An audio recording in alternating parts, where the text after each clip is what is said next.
Now to growing concerns about the deadly coronavirus officially hitting the U.S. Here's what we know.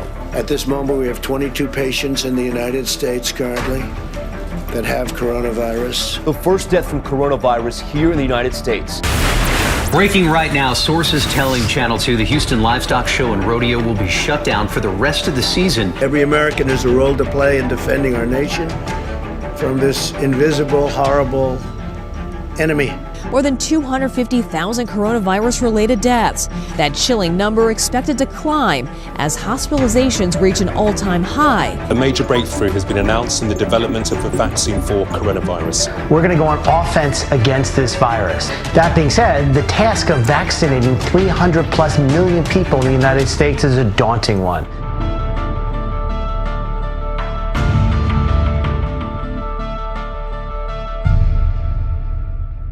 I can vividly remember in January, first of all, reading mainly on the news media at that point about the outbreak in China and thinking, well, we better pay close attention to this. This could be like the first SARS outbreak, which spread to a few other countries, or it could be even worse. It could be the start of a pandemic. We've done a superb job, I think, of early recognizing the severity of the pandemic and preparing our faculty, our staff, our hospital facilities for this global pandemic. Also, we've been a tremendous asset, I think, to the region and to the state, especially early on in providing diagnostic capabilities.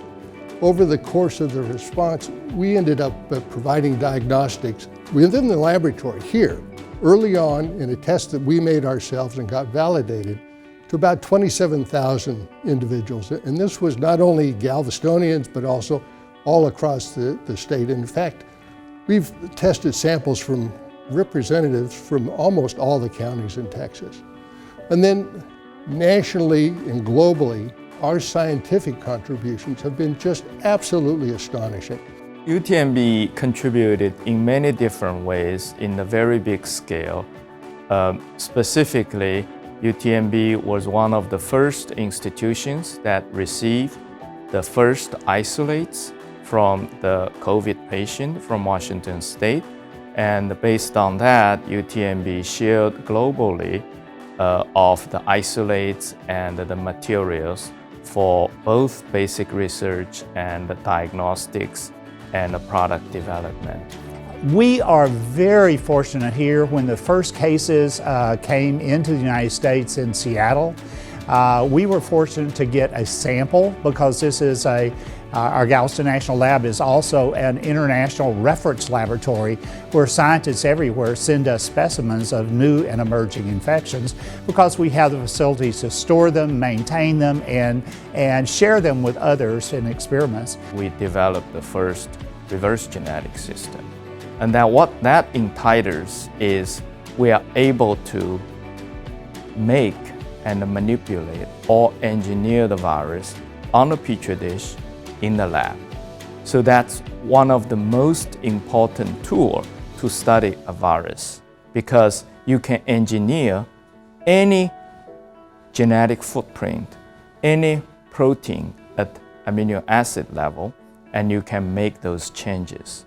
In that way, when the virus infects the cell, it turns cell, for example, into green or into red.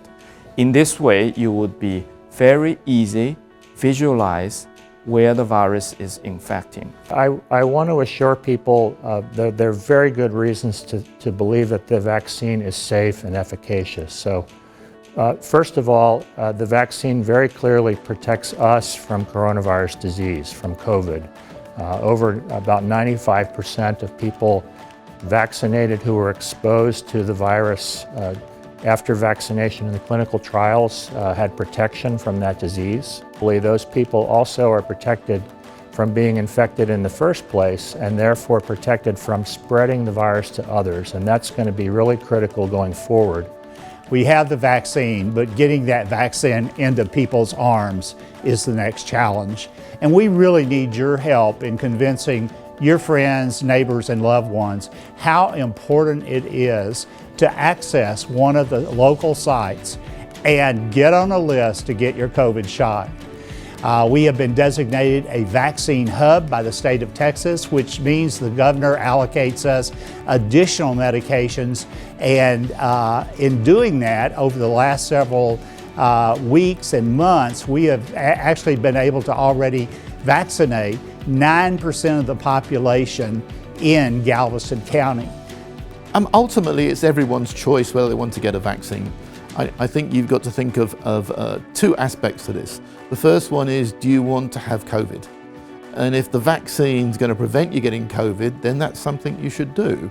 And then I think there's that responsibility to the community. Not everybody can take a vaccine because they have some health conditions, they're immunosuppressed, they're pregnant, and they can't have the vaccines. And I think it's up to us in the community who can take a vaccine. We need to help protect those people. We call it herd immunity.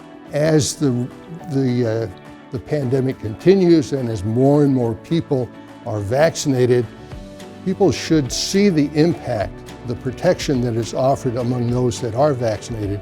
And I think that they would be well advised to stand up and get the vaccine because it's absolutely essential to our control of the global pandemic. We are very thrilled by the award from the Galveston Regional Chamber of Commerce. It is a result of years of work at the university of accumulating a team of scientists with international reputations whose work is focused on international problems. I think the community has a great respect for what we've done, and that appreciation, I think, comes across to us who work here, which makes it a great place to work. And you can't overemphasize how much it is to be a part of the community. Everybody wants to be part of the activities, and I think that's a really great environment to live in and work in. I will express my great gratitude to the Chamber and to the community for the enormous support over the past few decades. The community has been so supportive, and in return, the UTMB has led the world in developing the vaccine and therapeutics and the research. And I hope those products coming from the UTMB effort can in return help the community